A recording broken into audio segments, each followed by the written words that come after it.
First things first, we got to unbox it. Now, the idea to add a winch to my box trailer is not something that people normally do, but it's something that I wanted to do for a while now. It's mainly just because of hauling stuff in it and the ability to, I don't know if you remember, we got tons of logs down the bottom of that hill. It's the ability to have a winch to bring heavy things up the hill, which I am very excited for. Now let's have a look what we've got in here. Righto. First things first, we've got a big, thick, heavy-duty mounting plate. I'm assuming that's for the winch with the way the bolts are spread apart. Take out that, we don't need that. Righty-go. So we've got all the plastic cables in here. We'll put them to the side. We've got the winch hook itself, which is real heavy duty too. Nice good spring on that too. That's one thing I hated about the winch on my vehicle, is the little spring on the winch hook was terrible. It kept falling off and it was just horrible. This one feels pretty good.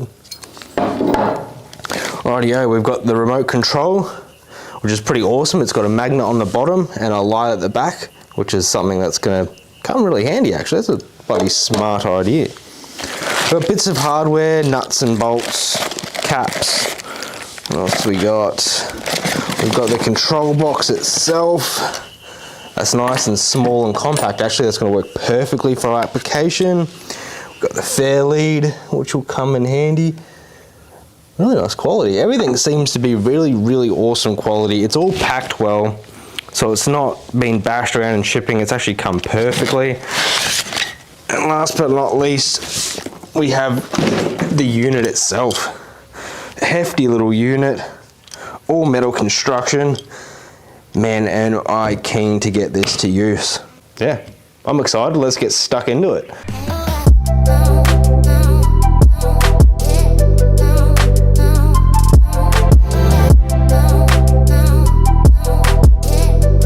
Now we got our length cut down to 1200. That should fit right in the space that we need it for the drawbar in here. I'm going to throw the excess in the trailer just in case. And yeah, James, coming to see you.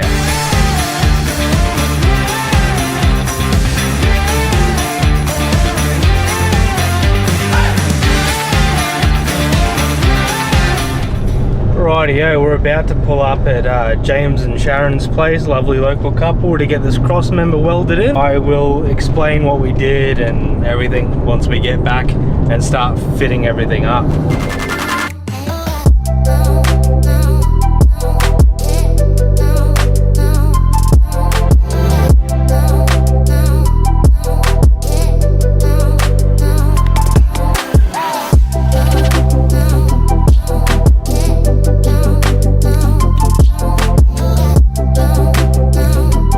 Just leaving James and Sharon's place. James, you did an absolutely amazing job on that bracket for the winch. I am so stoked with it. It's making me super excited to get this project done. So what we've got to do now is we've got to mount everything in, get all the wiring organized, sorted, got a couple of other small little modifications to do, and then we can start testing it out. I'm so excited. This thing is going to make my life a lot easier. 3 days later. Here's where we sort of left off. That is our new cross member. James welded up these little spacer plates out of 50 by 50, and then we got that 150 by 50 box on top there. Now we've put the holes in the top and obviously bigger holes at the bottom to allow the screws to go through for mounting, and the little hole for the fair lead. The installation instructions for the winch itself are really super simple. They've given you this 2 wiring diagrams. So you've got one diagram to run the manual control switch and the other diagram to run the wireless control. Personally, I like the wireless control, seeing as it's a box trailer, mainly just going to be me running it, so I can stand at the back, control things, balance things whilst pulling them up, especially for something like Ali's big classic motorbike, which is like 200 and something kilos. Big, cumbersome, it doesn't have brakes, so getting that up was like a 4-person job. Anyway, so I like the addition of the light, I like the magnet, I like this control, but I do recommend if you go down this route, keep your manual switch just in case. That way if you ever have any problems, you can switch back to it and regain functionality of the winch.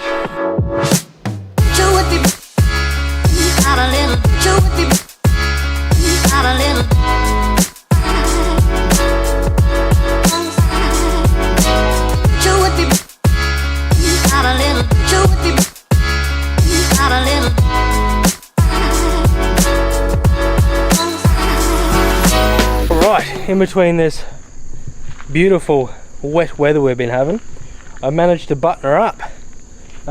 Battery in there is a 150 amp hour deep cycle battery.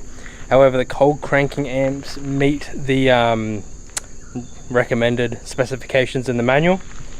I've cleaned up the wiring. I've put some conduit on here just because it is going through the hoop in the trailer, and these cheap Chinese trailers have some rough galvanizing bits on them.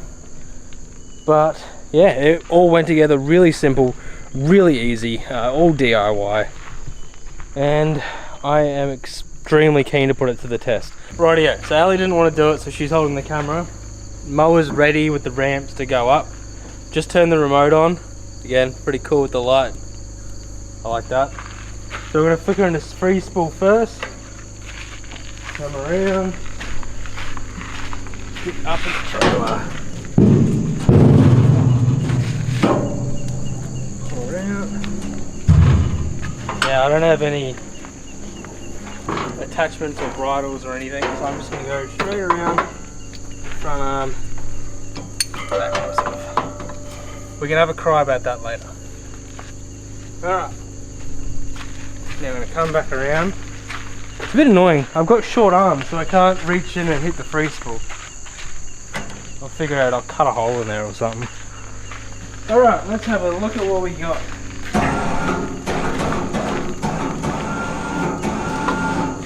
Alright, this usually sucks.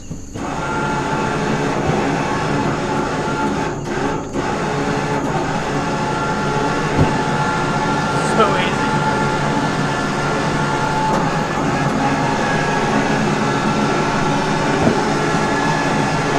Now this bit where the deck hits is normally the bit where, right here is normally the bit where I'm half pulling up, trying to slam it in gear to stop it from rolling back and then having to lift the back up over the edge. Let's just not even touch it, let's see how this goes. Oh!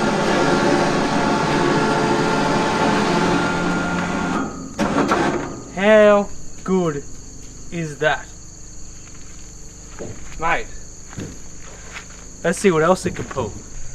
Alrightio, we are up here at the carport project, which I promise we'll get back to when the weather clears up and contractors get back to work.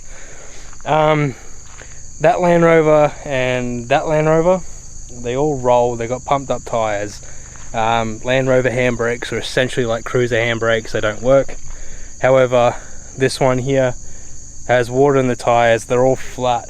Probably weighs about 2 ton as it is. So essentially I want to see if this setup can skull drag 2 ton. And I think it would just be a good test. I mean, I just want to know the limits of this in the configuration. That's obviously not the standard configuration it's meant for. But I think it's going to be an unreal test.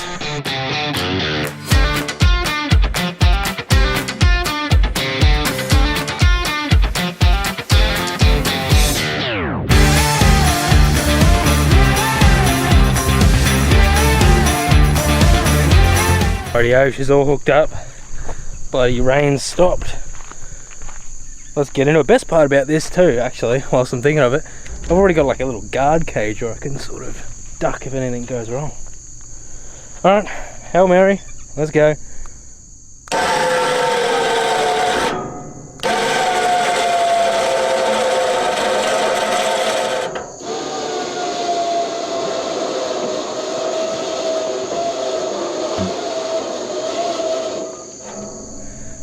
Far out. Just for a bit of pressure, just for a bit of context, that 1.6 ton excavator, even with the bucket in and the rotating method, could not budge that thing. I am super impressed.